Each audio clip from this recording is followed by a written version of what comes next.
KDFS 가족의 안전과 행복을 위한 안전TV. 가족 여러분, 안녕하세요. 반갑습니다. 반갑습니다. 예. 얼마나 수고 많으세요. 오늘 이렇게 오랜만에 이렇게 한 자리에서 효목센터 가족을 이렇게 만나 뵙게 돼서 반갑고 고맙습니다. 우리 또, 효목센터는 우리 이기철 센터장님을 중심으로 해서 잘 단합이 돼가지고 팀워크가 좋아서 일 열심히 하고 있다고 좋은 소문 많이 나고 있어서 감사드려요. 예, 수고 많으셨고요. 저희 오늘은 우리 KDFS 사원을 위한 안전교육, 오늘은요, 안전으로 행복한 일터 만들기, 이런 주제로 오늘 진행하겠습니다. 오늘 함께 공부할 내용을 간단히 알아보겠습니다. 친절한 서비스의 기적 사례를 같이 알아보고요. 재발생 사례 유형 및 대응 방안을 같이 알아보겠습니다. 안전을 위한 보호장비 착용 공부하고요. 직장 내 괴롭힘 방지 실천 방안을 같이 알아보겠습니다. 그리고요, 행복한 일터를 만들기 위한 미인 대칭, 이런 주제로 오늘 같이 공부하겠습니다. 제일 먼저 친절한 서비스의 기적 사례예요. 친절한 서비스를 잘해가지고 어마어마한 기적을 만난 세계 최고의 그런 이제 대형 기적 사례를 오늘 같이 알아보려고 해요. 제가 오늘 준비한 친절의 기적 사례는요, 레이니 교수 사례입니다. 이분은, 이 제임스 레이니 교수는 이제 에모리 대학교에 세계적으로 상당히 실력 있는 그 에모리 대학교의 이제 교수님이셨어요. 근데 이분이 정말 주변에 친절하셨거든요. 그리고 이분이 이제 이제 연세 드시면서 어떤 생각을 했나 하면은, 출퇴근을 승용차를 가지고 출퇴근을 하니까 건강에는 이게 좋지 않겠다는 생각을 했어요. 그래가지고 가급적이면은 차는 딱 세워 놔두고요, 건강을 위해서 걸어서 출퇴근하고요, 시간에 쫓기면은 자전거를 타더라도 이렇게 하여튼 건강 관리를 잘 하면서 출퇴근을 하기 시작을 했어요. 그런데 어느 날 이제 퇴근길에 보니까 한 노인이 아주 외로워 보이고, 그래서 저 외로운 노인을 좀 이렇게 좀 인사 좀 드리고 이렇게 좀 친하게 좀 지내봐야 되겠다. 그러면서 그 외로워 보이는 노인을 만나서 인사를 나누고 이렇게 대화를 나누고 뭔가 좀 도움이 될 수 있으면 도와드리고 이렇게 하면서 좀 친해지게 됐어요.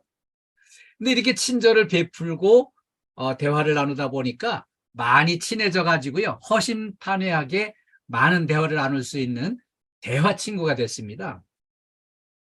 근데 이렇게 외로워 보이는 노인을 만나 가지고 한 2년쯤 사귄 어느 날 퇴근 시간에 노인이 보이질 않는 거예요. 그래서 웬일일까 걱정돼 가지고 이제 집을 찾아갔더니 가족들이 바로 어제 저녁에 돌아가셨다는 거예요. 그러시냐고 깜짝 놀래가지고 이제 그 장례식장으로 이제 조문하려고 찾아갔습니다.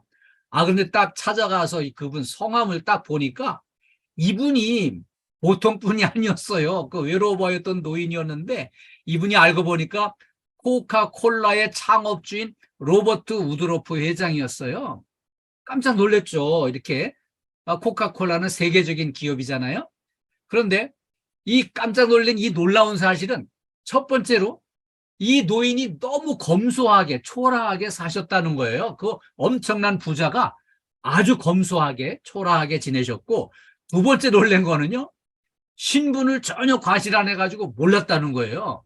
왜냐하면은 이렇게 나이 좀 먹고 이렇게 외롭고 쓸쓸하게 이렇게 지낼 때 웬만하면은 누구를 만나든지 다 1시간 안에 내가 이래봬도 왕년에는 말이지 이렇게 하면서 본인의 과거를 들춰내가지고 신분을 과시하게 돼 있는데, 이 우드로프 회장은 전혀 자신의 신분을 과시를 하지 않고 그냥 겸손하고 따뜻하게 이렇게 대화를 했기 때문에 그 신분을 몰랐습니다. 또 한 가지 놀란 거는요, 길에서 만나가지고 친하게 지낸 2년 동안 친하게 지낸 이분한테 유언장을 남겼다는 거예요. 그래서 그 유언장을 남겼다라 이제 깜짝 놀랐죠. 그래서 그 유언장을 이제 받아가지고 딱 개봉을 해서 읽어보니까, 당신은 2년여 동안 내 집 앞을 지나면서 나의 말벗이 되어준 친구였어. 우리 집들의 잔디도 함께 깎아주고 커피도 나누어 마셨던 나의 친구 레인이 고마웠어요. 당신에게 25억 달러와 코카콜라 주식 5%를 유산으로 남깁니다. 이런 유언장을 딱 남기고 돌아가셨어요. 나 이거 받을 수 없다고 이렇게 얘기를 하니까 그 돌아가신 분의 가족과 이 유언장을 집행하는 변호사가 이거 반납이 안 됩니다. 이 유언장을 써놓고 떠나신 분은 이미 하늘나라로 떠나셨고 이거를 받으시는 게 맞겠습니다. 그래가지고 부득이 이제 그 유산을 받았어요. 유언장을. 그래가지고 이제 받아놓고 보니까 이 우드로프가 남겨준 유산이 4조 원이나 되는 규모였어요. 그런데 제가 지금 놀란 거는 효목센터 식구들이 4조 원을 유산으로 남겨줬다는데 전혀 놀라질 않으시네요. 집에 저축을 많이 해놓으셨나 봐요. 전혀 반응이 없으시네요. 예, 이 4조 원이 어마어마한 돈입니다. 왜 어마어마하냐면은 간단한 예로 우리 KT의 현재 시가총액이 8조 원이 좀 안 돼요. 그러니까 이 4조 원이면은 KT의 절반을 살 수 있는 그런 엄청난 규모의 그 유산이었습니다. 이거를 남겨줬는데 이 유산을 이분이 받아가지고 한 푼도 안 썼어요. 그대로 그 남겨준 유산을 본인이 일하고 있는 에모리 대학교의 발전기금으로 딱 기증을 했습니다. 그래서 이제 에모리 대학교는 원래 연구 중심 대학이었는데 이 막강한 이 기금을 바탕으로 해서 더 좋은 대학교로 실력 있는 대학교로 기반을 닦아나가고 이렇게 이제 후진들을 많이 좋게 양성하는데 큰 단단한 기반이 된 거죠. 그래서 저도 이 에모리 대학교에 관심이 많고 애정이 많습니다. 왜냐하면은 저의 딸이 에모리 대학교에서 4년간 연구교수로 근무를 했어요.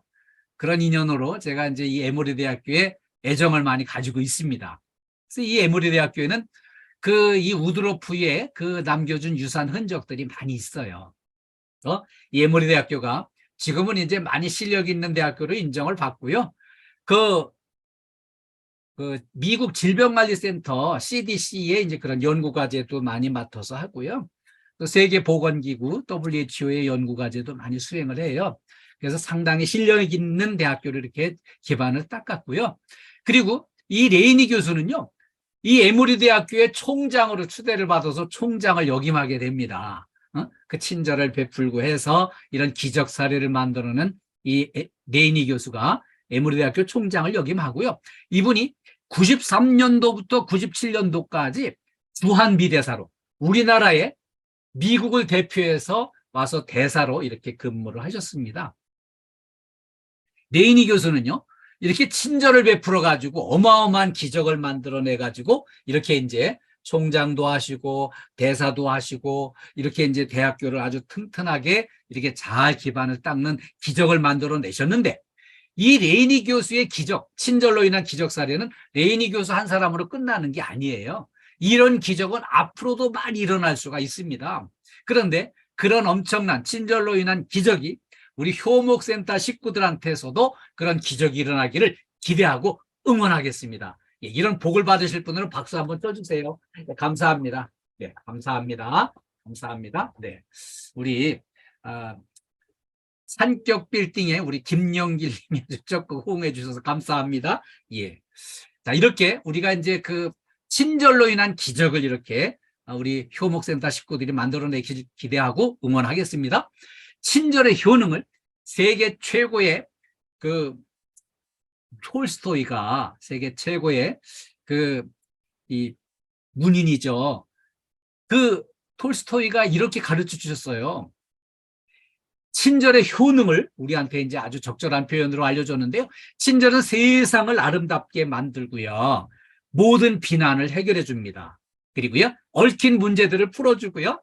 곤란한 일을 쉽게 만들어주고 이렇게 암담한 것을 즐거움으로 바꿔줍니다. 그래서 우리 친절의 효능을 우리 효목빌딩 식구들이 이거를 잘 받아들여서 친절을 자꾸 실천하셔가지고요. 고객한테 서비스에서 기적을 만들어내시고 가족들한테도 친절하게 해서 행복한 가정 이루시고요. 동료들한테도 친절하게 해서 멋지고 행복한 일 더 만들어 주시기를 당부드리겠습니다. 두 번째는요, 재해 발생 사례 유형 및 대응 방안을 같이 알아보겠습니다.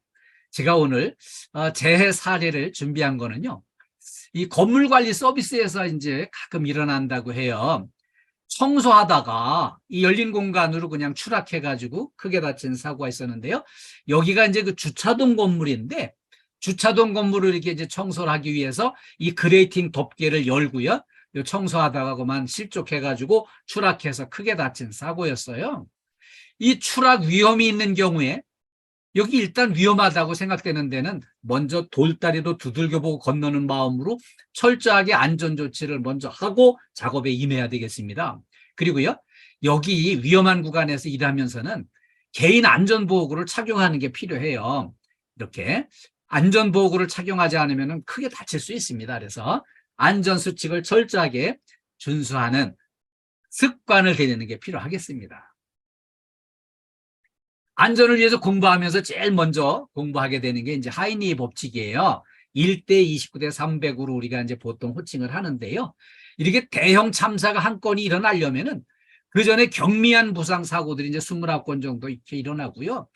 사고는 아니었지만 위험 요인을 우리가 무심코 지나친 경우들이 300여 회 이렇게 이루어진다는 거예요. 이거는 1920년대에 보험회사, 미국의 보험회사 관리자였던 이제 하이니가 7만 5천 건이나 되는 사고를 전부 다 종합해서 분석해가지고 이 발견한 사고 발생에 관한 아주 놀라운 법칙이 있었어요.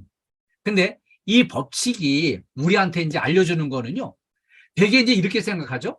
아, 내가 이 효목센터에서 10년을 넘게 근무해도 한 번도 다친 적이 없는데 설마 오늘 뭔 일이 일어나겠어? 그러고 그냥 오늘 하루쯤은 이렇게 그냥 대충 넘어가려고 생각하는 이런 것들이 문제를 가져오는데, 설마가 사람을 잡는다는 거죠. 우리 선조들은 이렇게 얘기를 했어요.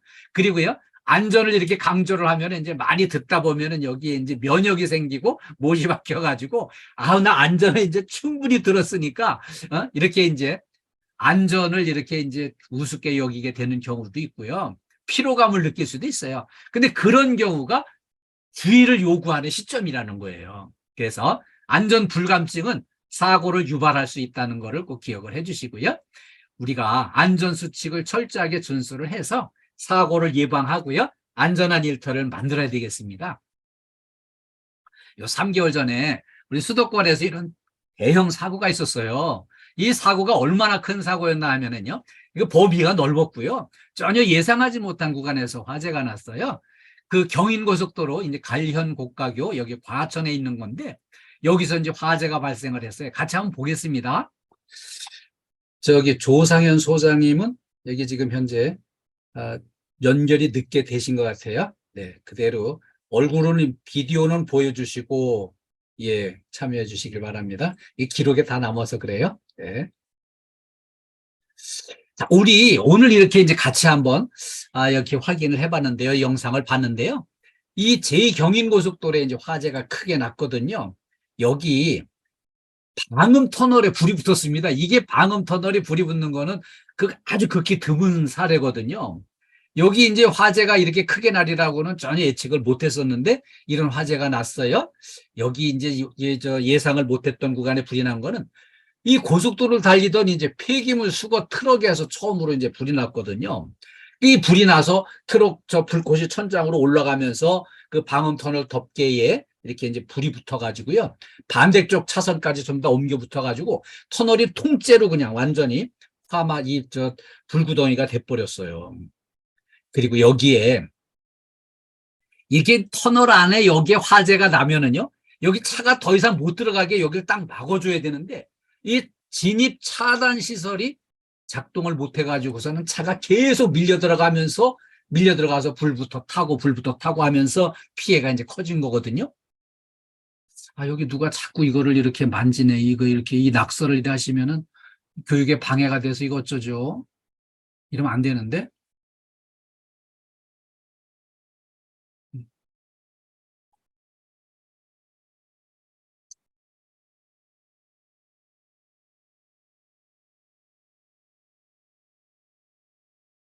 지금은 이제 여기 터널이요, 2시간 넘게 타면서 완전히 여기 덮개 방음 터널 덮개가 전부 다 타버려 가지고요, 여기 이제 이렇게 뼈대만 남은 상태고요. 이 안에 들어온 차량들은 전부 다 불타가지고 완전히 고철덩어리가 돼버렸습니다.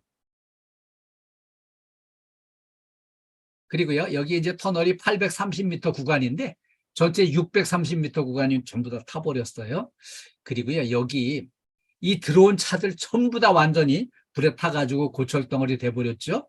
여기에는 처음에는 이제 저 별 대수롭지 않은 사고였죠.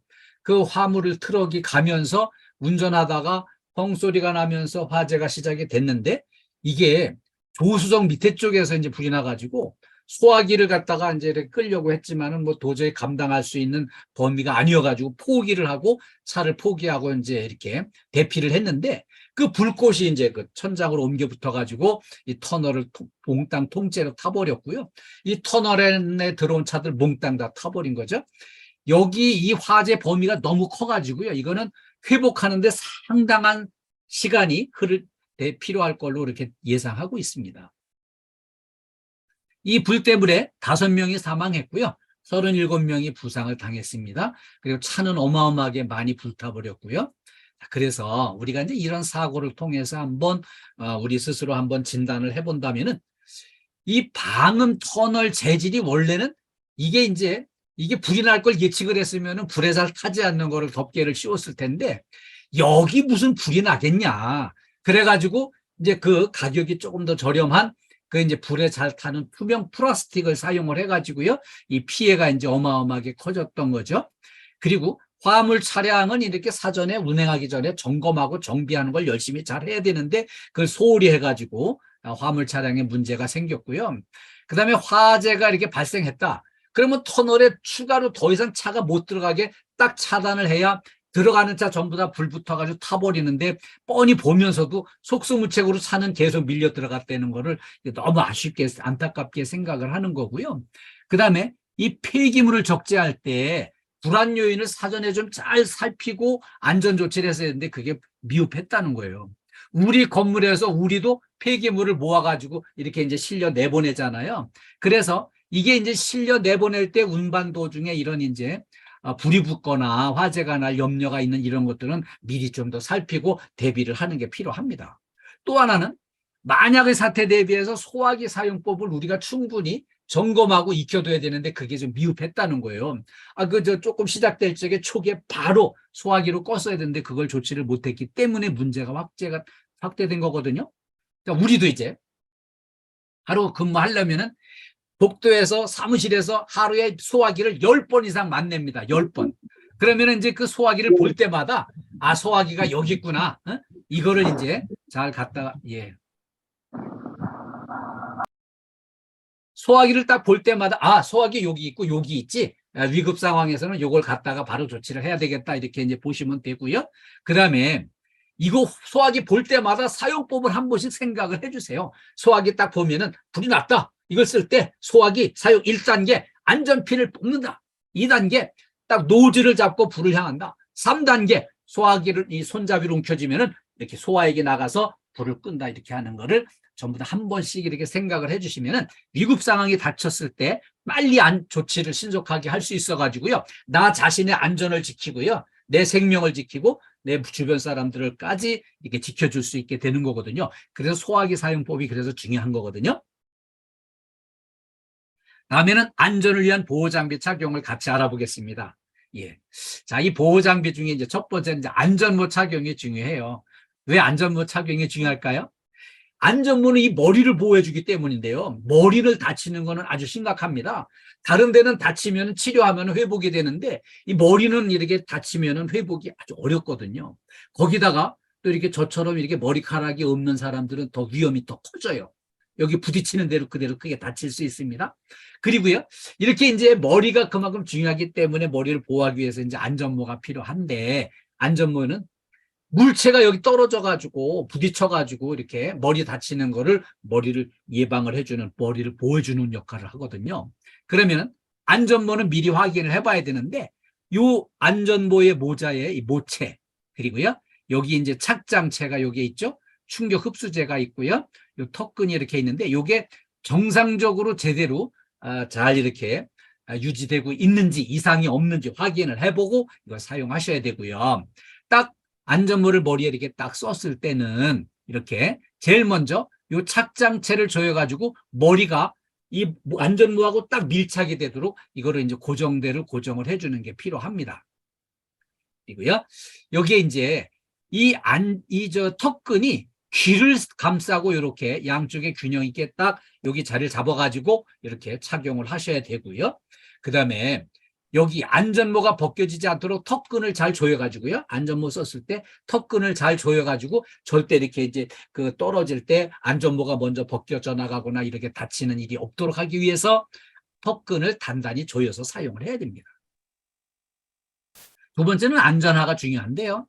이 안전화는요, 발등에 어떤 물체가 떨어져서 발등을 다치게 하거나 감전을 이렇게 예방을 해주거나 이렇게 해서 발을 보호를 해줍니다.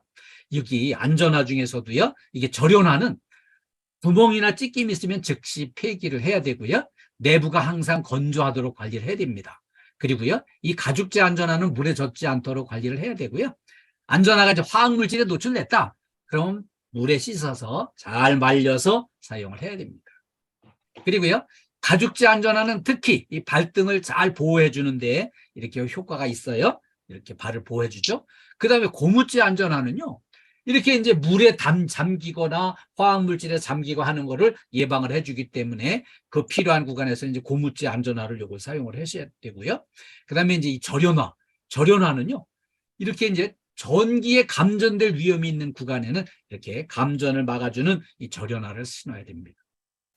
안전화 착용할 때 주의할 점은요, 이 여기 발에 잘 맞는 안전화, 치수가 잘 맞는 걸 착용을 하셔야 되고, 요 끈이 풀리지 않게 단단하게 묶어주는 게 필요해요. 그리고요, 요 안전화는 아무리 급해도 꺾어 신는 거는 절대 금지예요. 제대로 신으셔야 이 효과를 볼 수 있습니다. 네. 세 번째는 이제 안전대가 중요한데요. 안전대는 높은 구간에서 작업을 할 때 여기 혹시라도 떨어져서 크게 다칠까봐 이렇게 안전대를 사용을 한 거거든요. 이 안전대를 사용하려면은 안전 인증 제품을 사용을 해야 되고요. 여기 안전대를 이렇게 설치를 이제 한다면은 이게 역할을 하려면은 이 안전대 거리가 요게 분명히 탄탄하게 있어서 이걸 활용해야 됩니다. 그리고요, 이 안전대 벨트보다 이 구조물이 더 높은 위치에 있어가지고요, 제대로 이런 지지를 해줘야 됩니다. 그리고 로프의 길이는 2.5m 이내로 가능한 짧게 해서 사용해야 되고요. 로프는 마모되거나 금속재의 변형 여부 등을 점검을 해서 안전을 확인하고 사용을 하셔야 됩니다. 네 번째는 이제 보안경이 중요한데요. 보안경은 분진이 있다든지 약품, 물체 이런 거에 맞을 위험이 있거나 유해광선을 차단시켜주는데 눈을 보호하는 데 역할을 하거든요. 그래서 이 보안경은 안전 인증 제품을 사용을 해야 됩니다. 그리고요, 작업할 때 발생하는 유해광선 이런 거를 잘 차단시켜주는 거를 써야 되고요. 그 다음에 착용할 때 편안하도록 가볍고 시야가 넓은 보안경을 요걸 사용을 하셔야 돼요. 근데 여기 요 사진 모델 이 사람 아는 사람이죠? 전혀 모르시는 분 같은데. 근데 이 양반이요, 얼마나 일을 열심히 하는지 정말 상상을 초월하게 밤을 새워가면서 열심히 일을 합니다. 그래서 사람이 약간 촌스럽게 생겼지만 그래도 약간 참 책임감 있고 성실하고요. 좀 귀여운 점도 좀 있어요. 네. 귀엽게 봐주시고요. 영화 배우 같은 모델 쓰면 모델료가 나가기 때문에 이렇게 이제 조금 부실한 인물이지만은 모델료 안 주려고 이렇게 이제 모델을 썼어요. 움직이더라도 벗겨지지 않도록 이렇게 견고하게 고정을 해야 되고요. 렌즈에 흠이 끼거나 때가 끼거나 깨짐이 없는지 점검하고 깨끗하게 사용하셔야 돼요. 네. 사용한 다음에는 이제 세척을 해가지고요, 물기를 완전히 건조시킨 다음에 지정된 장소에 보관을 하면 되겠습니다. 네. 다음에 이제 청력 보호구가 필요한 구간이 있어요. 그 무슨 공사할 때 막 땅땅 이런 소음이 심한데 그냥 귀를 내놓고 있으면은 이 귀가 이제 성능이 떨어져 가지고요, 늙어서 고생합니다. 소리 안 들리고 그러면은. 그래서 이 소음으로 청력을 이렇게 이제 손상되는 거를 예방하기 위해서, 그리고 뜨거운 슬래그나 이렇게 분진 이 비산 입자 같은 게 귀에 들어가는 걸 막기 위해서 청력 보호구를 필요로 하거든요. 그래서 소리가 시끄러운 소리가 있거나 분진 같은 게 있을 때는 요거를 착용을 해 주시길 바라고요. 착용하기 전에 먼저 이 파손 유무를 확인을 합니다. 파손된 구간이 없는지 확인을 해보고 착용을 하시는데, 이게 귀를 완전히 덮어주고 움직이지 않게 머리에 딱 이게 고정이 되게끔 요걸 조절대를 조정을 해 주셔야 됩니다. 그리고요, 이 귀 전체를 제대로 잘 덮어줘야만 소음에 대해서도 안전하고요, 이 안전사고에 대해서도 미리 예방해서 이상 없게 됩니다.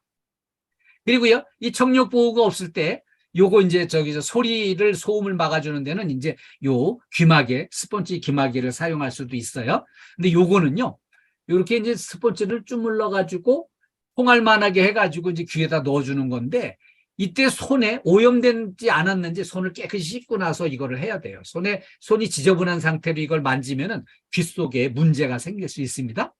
그리고요, 이제 귀마개를 돌려가면서 통할만하게 해가지고 요 이제 귀에다가 이렇게 압축을 해서 집어넣어 주는데, 요 귀를 잡고 여기다 싹 밀어 넣어 줍니다. 그리고 이제 요게 들어가서 콩알만 했던 게 서서히 커지면서 이 귀를 완전히 막아주는 거거든요. 요때 한 15초 정도 기다려주는 게 필요해요. 근데 이거를 이제 귀에다가 완전히 집어넣은 다음에 제대로 들어갔는지 확인하려면은 딱 요렇게 거울을 보고요. 거울을 본 상태에서 요게 안 보이면 제대로 들어가서 자리를 잡은 거라고 할 수 있어요.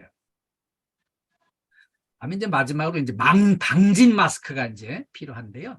우리가 요즘에 코로나 때문에 요즘에 쓰다가 이제 벗어놓기 시작하는 KF94는요, 분진 흡입을 막아주는 데는 조금 미흡해요. 부족해요. 그래서 이 방진 마스크를 이제 사용해야 되거든요. 분진이 심한 데서는. 그래서 방진 마스크가 이때 쓰는 거죠. 분진을 이렇게 흡입하는 걸 막아주고요, 화학물질에 중독되는 걸 예방을 해줍니다. 이거 쓰는 방법은요, 이걸 딱 이렇게 손으로 받쳐 들고요, 끈을 이렇게 이제 늘어뜨린 상태에서 그대로 갖다가 코와 입을 이렇게 이제 막아주고 끈을 당겨서 뒤에서 이렇게 이제 묶어줍니다. 그러고 나서 마스크의 요 가장자리를 잘 펴가면서 얼굴과 틈새를 꼼꼼하게 막아주는 게 필요합니다.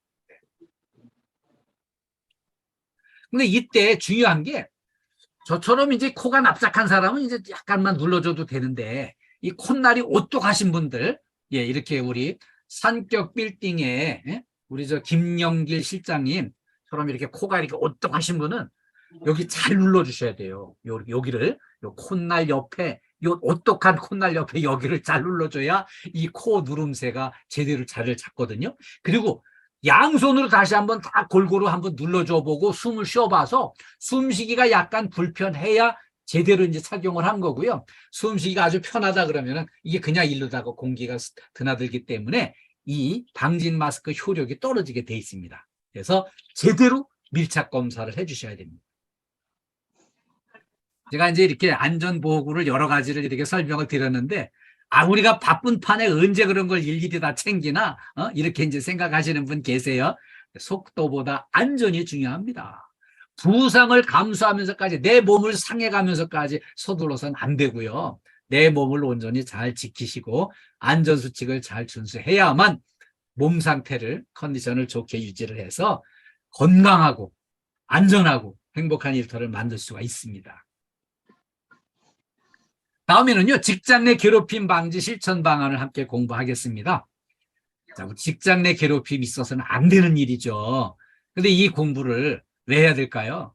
효목센터에 전부 다 이 직장 내 괴롭힘 없이 잘 근무하시는 걸로 알고 있습니다. 그런데 앞으로 이런 직장 내 괴롭힘이 발생을 해서는 안 되기 때문에 오늘 이렇게 공부를 하는 거예요. 자, 직장 내 괴롭힘은요, 3가지 요건이 구성이 돼야만 이제 직장 내 괴롭힘으로 분류를 해요. 첫 번째 요건으로는요, 직장에서의 지위, 관계의 우위를 이용했을 때 문제가 됩니다. 이제 제가 이렇게 얘기하면은 사람들은 단순하게 생각해서, 우리 소장님, 우리 센터장님, 이분들한테 해당되는 얘기인가? 그럴 수도 있지만 또 아닌 경우들도 많이 있어요. 제가 실제로 직장 내 괴롭힘 문제되는데 방문해서 상담을 해보면은요, 꼭 소장님이나 센터장님이 아니고 여러 사람들이 이렇게 이제 한 4-4 오래도록 한 10여 년 같이 근무했는 데다가 한 자리 결의가 되어서 한 사람 새로 들어오면은요, 요 한 사람이 다수가 똘똘 뭉쳐가지고 한 사람 힘들게 하고 이런 경우들이 또 가끔 있더라고요. 그래서 우리가 좀 더 이렇게 요런 경우들을 한번 같이 알아보는 걸로 또 하겠습니다. 요런 경우도 잘 조심하셔야 돼요. 두 번째는요. 업무상 적정 범위를 넘었는지가 기준이에요. 업무상 적정 범위 넘어가고 안 넘어가는 걸 어떻게 구분을 할까요? 자, 업무상 필요에 의해서 우리가 이제 예를 들어서 자, 이번에 우리 종합평가를 받게 되는데 우리가 평가를 잘 받기 위해서 이런 것들을 우리가 잘 이렇게 이제 현재 있는 이렇게 우리가 쭉 살펴보니까 이런 거를 좀 일제 정비를 좀 해야 되겠습니다. 우리 이거 열심히 해가지고 제대로 해가지고 1등 합시다. 그래가지고 파이팅! 이렇게 일을 열심히 잘해보자고 하는 거는 다 업무상 적정 범위에 들어있는 거예요. 우리가 맡은 일을 제대로 잘하자고 하는 거 다 업무상 적정 범위에 들어가는 거예요. 그런데 여기 업무상 적정 범위를 벗어나는 거는요. 업무에 필요 없이 개인적인 감정으로 누구 특정한 사람 미워하고 괴롭히고 막 그냥 이렇게 그냥 속으로다가 그냥 미워 죽겠다고 생각하는 이런 것들이 다 문제가 되는 거예요. 특별한 사람 우리 같이 일하는 팀워크에서 동료를 미워해서는 안 되겠죠. 그리고 세 번째, 신체적 정신적 고통을 주거나 근무 환경이 악화되면 안 되는 거예요. 그러면 직장 내 괴롭힘 유형별로 진단을 해보면은요. 첫 번째는 신체적 괴롭힘인데요. 폭행, 이거 절대 안 됩니다. 아니 그 폭행은 동물들이나 하는 짓이고 조직폭력배나 하는 짓이지. 우리 그 지성인들이 모인 우리 KDF에서 효복센터에 이런 일이 있으면 안 되잖아요. 어떤 경우에도 폭력은 안 된다. 이 마음으로 생각해 주시고요. 또한 아주 위압적인 태도로 그냥 사람 이렇게 막 무시하고 깔아뭉개는 거 이런 일이 없도록 해야 되겠죠. 두 번째는요. 정신적인 괴롭힘. 협박을 한다든지 모욕을 감을 준다든지 이렇게 이제 심한 폭언을 한다든지 이런 거 절대 안 되죠.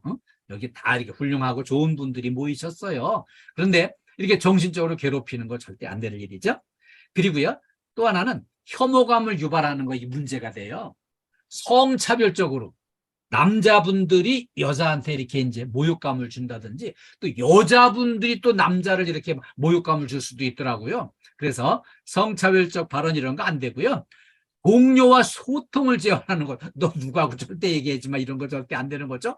그 다음에 그런 약점을 가지고 조롱하고 무시하고 이런 거 절대 안 되고요.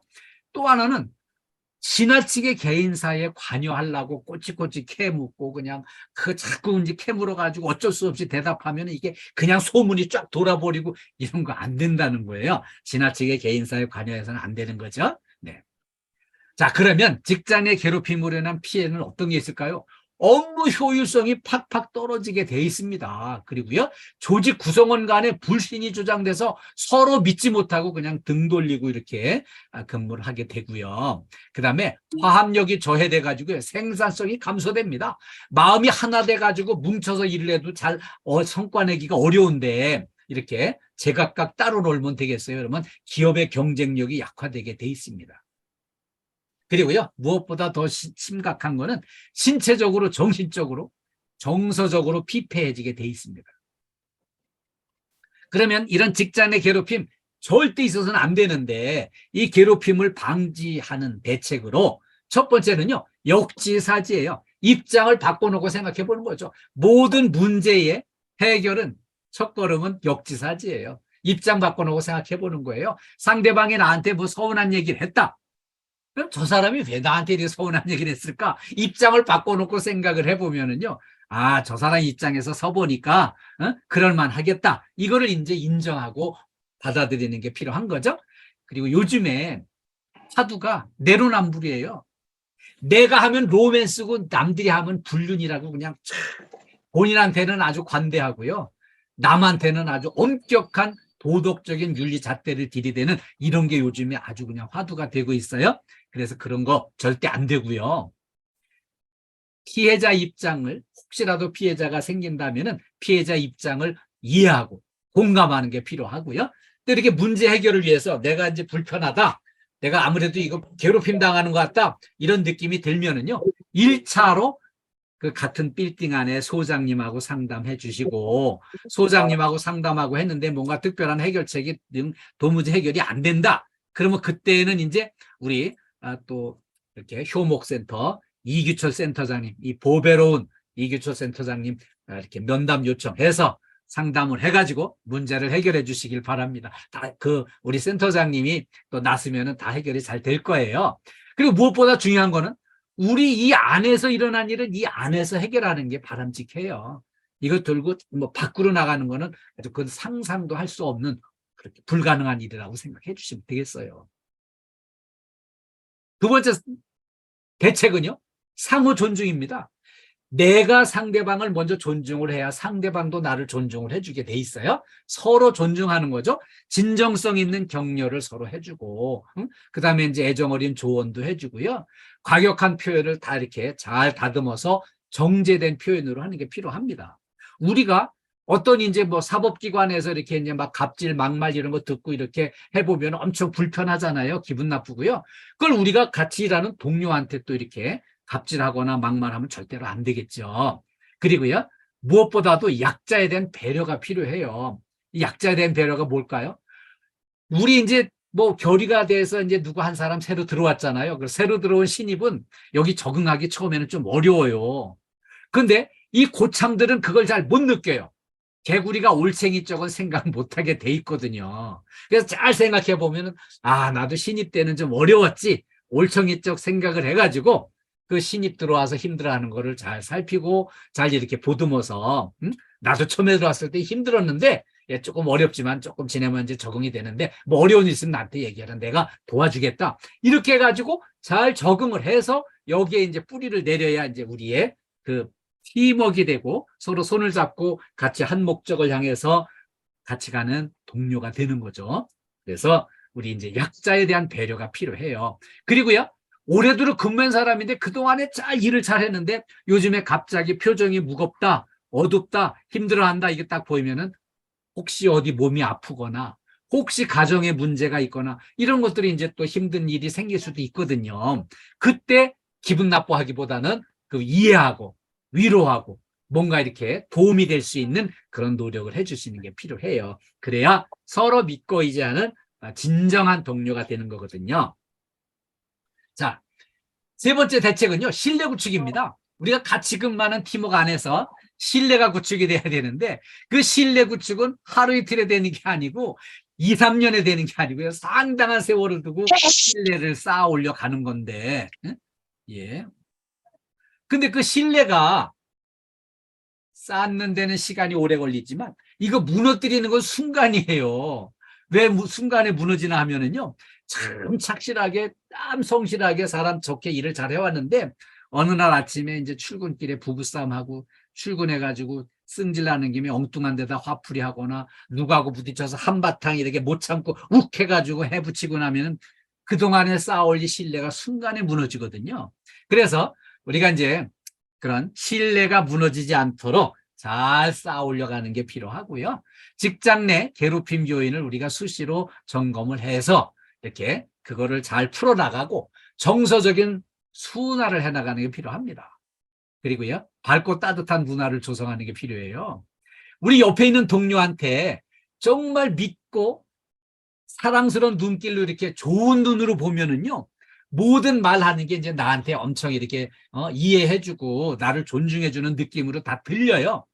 그런데 그 색깔을 아주 그냥 이렇게 괜히 속이 불편한 거를 그냥 미워하는 마음으로다가 이렇게 들으면은 상대방이 무슨 말을 하든지 괜히 기분 나쁘게 들리고요, 괜히 오해가 생기고요, 나를 미워하는 것처럼 느낌이 올 수가 있어요. 그래서 우리가 좀 더 옆에 있는 동료를 바라보는 눈길에 따뜻한 사랑의 안경의 색깔을 가지고 동료를 바라보시길 당부드리겠습니다.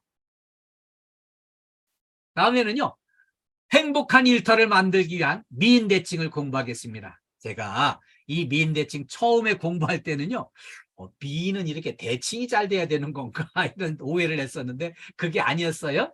실제로 여기에 그 미인대칭을 공부해 보니까 우리 인생 살아가는데 최고의 교훈이 여기 들어있다고 생각을 했어요. 행복으로 가는 인간관계 열쇠를 전부 찾다 보니까 전 세계 최고의 성공 안내서는요, 요 데일 카네기의 인간관계론이 참 좋은 책이더라고요. 여기에 보면은 이 인간관계론이 얼마나 모든 사람들한테 좋은 영향력을 미쳤는지 성공한 사람들 이 책을 다 봤더라고요. 그리고요, 전 세계적으로 성경책 다음으로 많이 팔렸다 그래요. 5천만 부가 팔렸다는데, 이 많은, 전 세계의 많은 훌륭한 리더들이, 성공한 사람들이 이 책을 전부 공부를 했어요. 여기서 설명하는 것 중에 핵심이, 이 성공한 사람들의 성공한 원인을 진단을 해보니까, 성공의 원인은 기술적인 요인, 지식적인 요인에서 성공한 거는 15%뿐이 안 된다는 거예요. 성공은 인간관계의 요인에 의해서 이렇게 성공을 할 수 있었다는 겁니다. 전 세계 성공인들의 85%가 인간관계를 잘해서 성공을 한 걸로 이렇게 집계가 나와 있어요.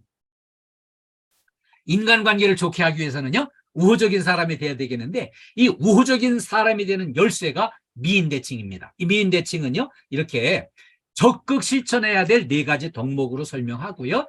이 미인대칭 반대되는 개념이 이제 비비불인데요. 이 비비불은 절대로 하지 말아야 할 3가지를 얘기합니다. 네, 이걸 같이 한번 하나씩 알아보겠습니다. 첫 번째, 미소를 지어라예요.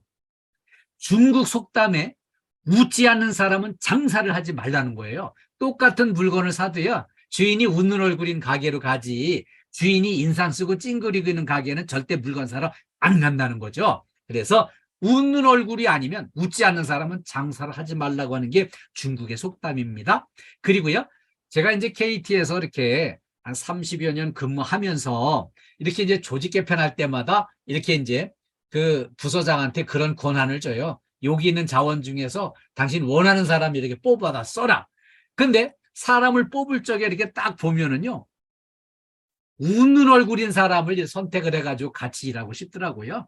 그래서 거기서 제가 이제 느낀 거는, 나도 웃는 사람을 이렇게 선택해서 같이 일하고 싶은데, 그러면 나도 웃는 사람이 돼서 선택하고 싶은 사람이 내가 돼야 되지 않겠나 하는 그 생각을 해가지고요, 이렇게 이제 웃는 얼굴을 실천하기 위한 노력을 했었어요. 그리고요, 이 미소를 짓는 게 왜 중요한가 하면은, 세계적인 영화 바람과 함께 사라지다라는 영화가 있잖아요. 그 영화 속의 주인공이 이제 비비안니인데요. 이 비비안니가 처음에 주연 배우를 뽑는 오디션에 이렇게 가가지고 면접을 봤는데, 이 감독이 당신은 불합격, 가시라고 딱 내쫓는 거예요. 근데 그 순간에 대부분의 사람들이 불합격해서 해가지고 쫓겨날 적에 다 한숨 쉬고 인상 찡그리고 그냥 터덜터덜 이렇게 나가는데, 이 비비안니는요, 그 불합격 아웃 나가라 그럴 적에 생긋이 웃으면서 인사를 했어요. 예, 저는 오디션에 참여할 기회 주신 것만 해도 감사합니다. 이렇게 면접 볼 기회를 주셔서 감사합니다. 인사를 하고 웃는 얼굴로 쫙 돌아서는데, 감독이 잠깐! 당신 다시 들어오라고. 당신 합격이라고. 왜냐하면 이 바람과 함께 사라지다 이 영화의 이 배경이 정말 엄청 어려운 난관, 시련을 극복을 하고 꿋꿋이 일어나는 그런 이제 역할인데, 여기 캐릭터가 당신 딱 맞는다고 불합격 순간에도 웃는 얼굴로 인사할 수 있는 거, 당신 대단한 사람이라 해가지고 뽑아가지고요, 여기에 이제 그 바람과 함께 사라지다의 영화 주인공으로 이제 촬영을 했어요. 이 영화가 이제 대박이 났어요. 그래가지고 그 해에 아카데미 영화제에서 여자 배우 주연상 최고의 상을, 세계 최고의 여자 배우라는 상을 받게 됐어요. 이게 이 비비안니가 그 불합격, 면접했을 때 불합격의 순간에 웃으면서 그렇게 면접 기회 준 것만 해도 감사합니다 인사를 했던 게 완전히 대박이 나가지고요, 세계적인 영화 배우가 될 수 있었어요. 우리가 어려운 순간일수록 미소를 짓고 극복해 나가는 그런 이제 태도가 필요하겠어요. 두 번째, 미인대칭의 인사를 잘하는 게 그만큼 중요하다는 거죠. 인사는요, 사람의 마음의 문을 여는 열쇠예요. 이 마음의 문을 여는 열쇠, 인사를 잘한 사람으로 세계적으로 오바마를 꼽아줍니다. 오바마는요, 누구를 만나든지 이렇게 환하게 웃는 얼굴로 진심 어린 인사를 하고 상대방을 존중하면서 대화를 해가지고요, 완전히 상대방을 내 편으로 끌어들이는 거예요. 그래서 이렇게 이제 많은 사람들과 좋은 이미지를 심어주고 하면서 미국 변방 지방의회의 의원이었다가 딱 이렇게 발탁이 돼가지고 미국 대통령 후보가 됐고 대통령에 당선이 돼서 미국을 8년간 이끌었습니다. 그래서 이 오바마는 인사를 잘해서 사람의 마음을 얻었다고 이렇게 얘기를 하고요. 또 한 사람, 월마트 창업자인 샘 월튼은 인사를 정말 잘했어요. 이분은 미소 짓고 인사하고 아주 겸손하게 상대방을 잘 존중을 해가지고 존중받는 그런 이제 인품으로 이렇게 인정을 받아가지고요. 이분이 이제 세계적인 유통업체를 이렇게 만들고 창업을 해서 키워가지고 이렇게 세계적인 유통업체를 이렇게 성공을 시켰었죠. 자, 미인대칭의 대. 세 번째, 대화를 잘하는 게 중요합니다. 대화가 왜 중요한가 하면은요. 이 대화는 사람만이 할 수 있습니다. 동물들은 대화를 못해요. 이렇게 사람만이 할 수 있는 대화, 이 대화가 그만큼 중요한 건데요. 대화를 잘 해가지고 온화한 마음으로, 따뜻한 마음으로 대화를 해서 신뢰를 구축을 하고 친밀감을 조성을 하면은 이렇게 좋은 인간관계를 키워나갈 수 있는 거죠. 그리고요, 대화를 할 때는요, 정성을 기울여서 집중해가지고 상대방을 존중하고 배려하는 마음으로 이렇게 대화를 해야 상대방의 마음을 얻을 수가 있어요. 그리고요, 또 하나는 제가 여기 이제 연구를 하다 보니까 세계적으로 자녀 교육을 아주 잘하는 유태인들을 제가 관심을 갖게 됐습니다. 유태인들이요, 인구는 세계 인구의 0.2%뿐이 안 돼요. 인구는 0.2%인데 노벨상은 25%를 휩쓸어 갔습니다. 그러니까 세계 평균치의 100배 이상 훌륭한 인재들을 키워냈다는 거죠. 자녀 교육을 그만큼 잘한 거예요. 근데 자녀 교육의 비결이 뭘까? 여기에 집중해서 들어가서 이렇게 이제 추적을 해보니까요. 자녀 교육 비결 두 가지가 있는데요. 하나는 밥상머리 교육이에요. 저녁에 퇴근해가지고 저녁 식사를 하면 1시간 이상 2시간 가까이 저녁 식사를 천천히 하면서 그날 하루 종일 직장에서 사회적으로 있었던 모든 일들을 대화를 하면서 자녀들에게 이렇게 이제 세상을 살아가는 지혜를 심어주는, 마인드를 심어주는 교육을 하는 거예요. 대화로. 근데 우리나라는 어때요? 저녁 식사를 하게 되면 야, 빨리 먹고 들어가 공부해. 그래가지고서는 밥을 서둘러서 막 10분 이내에 그냥 5분 이내에 휘딱 먹어 치우고 그냥 들어가서 그냥 영어 단어 하나, 수학 공식 하나도 공부를 하게 시키는데 그게 절대로 길게 갈 수 없다는 거예요. 유태인들처럼 밥상머리에서 하루 종일 있었던 부모님들이 세상에서 겪는 여러 가지 그런 사건, 사고를 통해서 이렇게 이제 지혜를 배우고 세상 살아가는 방법을 제대로 배우니까 이 영어 단어, 뭐 수학 공식은 본인 스스로 알아서 공부하게 만드는 거예요.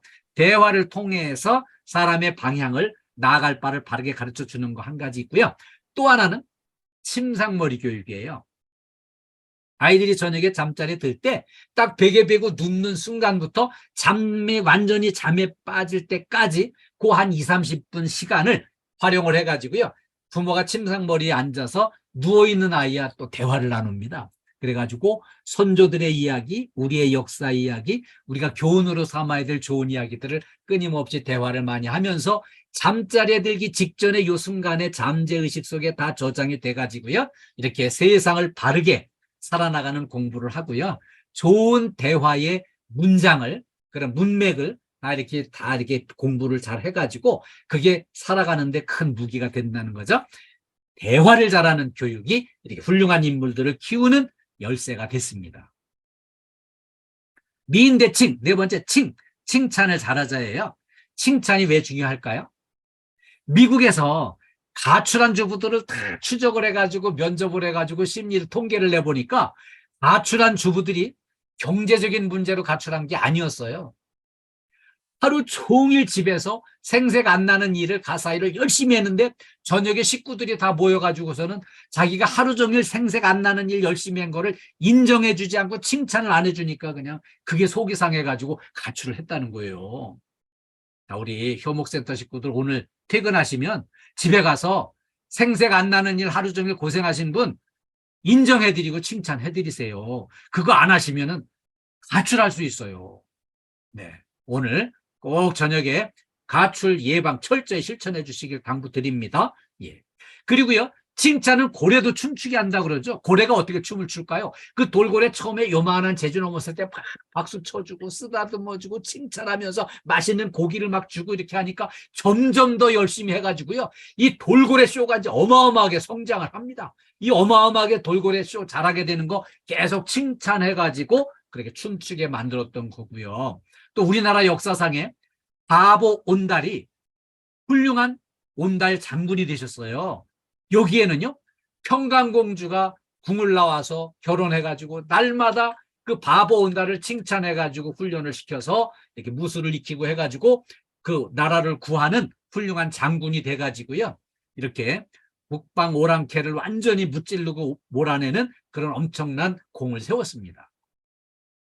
우리가 일하면서 듣고 싶은 칭찬을 먼저 하는 거예요. 내가 어떤 칭찬을 듣고 싶다. 그 칭찬을 동료한테 먼저 하면은 그 칭찬이 내게로 돌아오게 돼 있어요. 미인대칭 여기까지 했고요.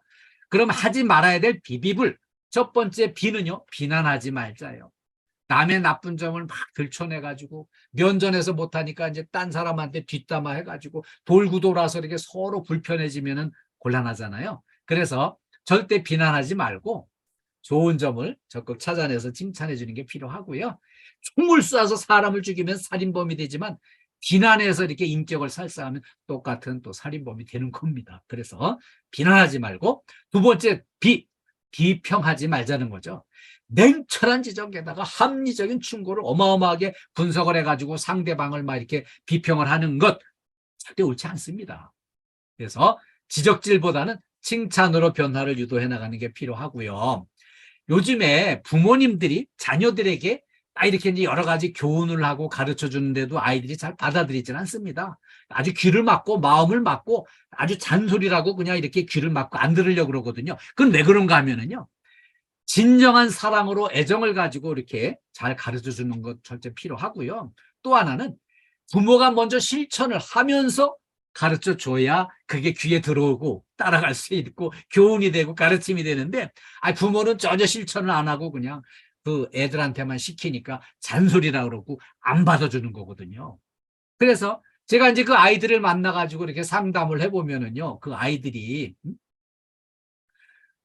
부모가 제일 그렇게 밉대는 거예요. 왜 미울까? 잔소리 듣기 싫다는 거예요. 왜 잔소리가 듣기 싫은가? 그게 왜 잔소리라고 생각하나? 이걸 물어봤더니 아이들이 그 얘기예요.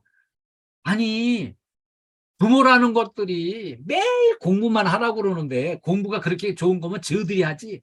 저들은 1년이 가도 책 한 권 안 읽으면서 왜 나한테만 이렇게 공부하라고 이렇게 잔소리를 박박 해대는지 도무지 이해를 할 수 없다는 거예요. 그래서 우리가 이렇게 이제 먼저 실천하면서 아이들한테 가르쳐야 교훈이 되고 가르침이 되고 변화를 시킬 수 있다는 거, 이걸 꼭 기억을 해주세요. 비비불, 마지막은 이제 불평하지 말자예요. 이 불평불만은 습관성 질병입니다. 어떤 사람이 이제 신입사원 여기 딱 와가지고 막 이렇게 이 회사 보니까 이것도 문제, 이것도 문제, 이것도 문제야. 그래서 막 신나라에 비판하면은 사람이 상당히 똑똑해 보이고 뭔가 아주 의식이 있는 것처럼 이렇게 보이지만 이게 반복되면 이게 불평불만이 습관이 돼가지고요. 못 고칩니다. 온 눈에 띄는 대로 불평거리만 찾는 거예요. 그래서 불평불만이 습관성 질병이 되고 옆에 있는 동료들한테 전염이 됩니다. 그런데 감사할 조건을 먼저 찾아보면은 감사가 행복을 만들어줍니다. 그리고요, 내가 사랑받고 싶으면 먼저 사랑을 해야 되거든요. 제가 KDFS를 많이 사랑하고요. 또 이렇게 효목센터를 특히 많이 사랑합니다. 근데 열심히 사랑했더니 KDFS가 이제 저를 많이 아껴주시고요. 또 효목센터에서도 저를 많이 아껴주셔요. 오늘 이렇게 전부 늦지 않게 다 일찍 모여서 같이 공부 시작하고 공부 참여하고 집중해서 처음부터 끝까지 함께 해주시는 건 너무 감사합니다. 그래서 불평불만 하면은 나만 불행해지는 게 아니라 옆에 동료들까지 불행해지고요. 감사하고 열심히 사랑하면은 내가 같이 행복해지는 거거든요. 이걸 기억을 해주세요. 자, 수고 많으셨습니다. 우리 손목 풀기 해봅시다. 손목을 좀 풀어주세요. 이렇게 손목을 풀어주시고 유연하게 손목도 좀 풀어주시고 발목도 좀 풀어주시고요. 발목도 풀어주시고요. 그 다음에 손깍지를 이렇게 껴가지고 앞으로 쭉 밀어주시고 이렇게 쫙 올려주시고요. 네, 옆으로 반대쪽으로 이렇게 해주시고요. 네, 좋아요. 우리 신남의 박향란 여사님 잘해주시네요. 고맙습니다. 뒤로 쭉 밀어주시고, 뒤로 쭉 밀어주시고, 네, 다시 앞으로 당겨주시고, 이렇게 수시로 몸을 좀 유연하게 해주셔야 안 다칠 수 있어요. 예. 자, 우리 안전한 일터 만들어 갑시다. 그리고요, 안전해서 행복하시길 당부드리고요. 긍정의 에너지를 늘 마음에 품고 삽시다. 긍정의 에너지, 제가 보기에는 우리 효목센터장님 정말 긍정적인 분이세요. 마음이 따뜻하시고 이렇게 늘 이렇게 대화를 해보면은 참 매너가 그렇게 깔끔할 수가 없어요. 정말 멋진 분이세요. 또 이렇게 생기는 이 인물도 보통 인물이 아닙니다. 모델을 하셨으면은 이렇게 훌륭한 모델이 되셨을 거예요. 이렇게 우리 센터장 통해서 긍정 에너지 좀 많이 받으셔가지고 이렇게 우리가 긍정 에너지가 넘치는 효목센터가 됐으면 좋겠어요. 그리고요, 섬김의 협력을 이루는 게 중요해요. 서로 먼저 섬기는 거예요. 먼저 내가 먼저 섬기고 내가 먼저 협조를 해야 상대방도 나를 협조해주고 섬기게 돼 있어요. 그래야 팀워크가 잘 되고요, 행복한 팀워크가 만들어집니다. 그리고요, 무엇보다 중요한 거는요, 행복의 출발점은요, 이렇게 웃는 얼굴이 중요해요. 웃는 얼굴을 만들면 행복해집니다. 그리고요, 제가 이렇게 조금 좀 촌스럽게 생겼잖아요. 그래도 제가 이렇게 늘 밝은 얼굴로 하니까 좀 귀여운 면도 있다고 그래요. 그래서 기운받고 이렇게 이제 행복하게 일하려면은 웃는 얼굴이 그만큼 중요한 거예요. 그래서 우리 웃는 얼굴로 행복 바이러스를 만들어서 주변에 있는 동료들한테 행복 바이러스를 많이 전파해 주시기를 당부드리겠습니다. 자, 우리 재해 예방과 안전이 행복입니다.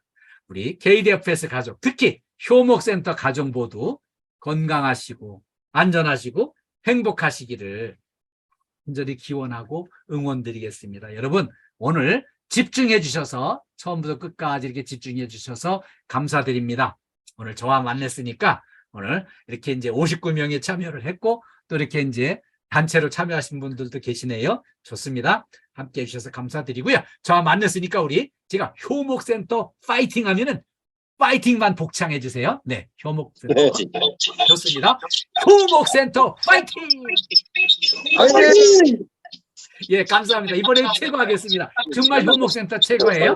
제가 효목센터 최고하면은 최고만 복창을 해주세요. 효목센터 최고! 최고. 예, 감사합니다. 감사합니다. 수고 많으셨습니다. 예, 우리 탤런트처럼 멋지신 이규철 센터장님께 마이크를 넘겨드리겠습니다. 예. 한 시간 동안 안전으로 행복한 일터 만들기 및 친절한 고객 서비스 향상을 위한 알찬 교육으로 열정을 다해 주신 이덕신 교수님께 뜨거운 박수 부탁드리겠습니다. 그리고 소중한 시간을 함께 하신 효목센터 가족 여러분 수고하셨습니다.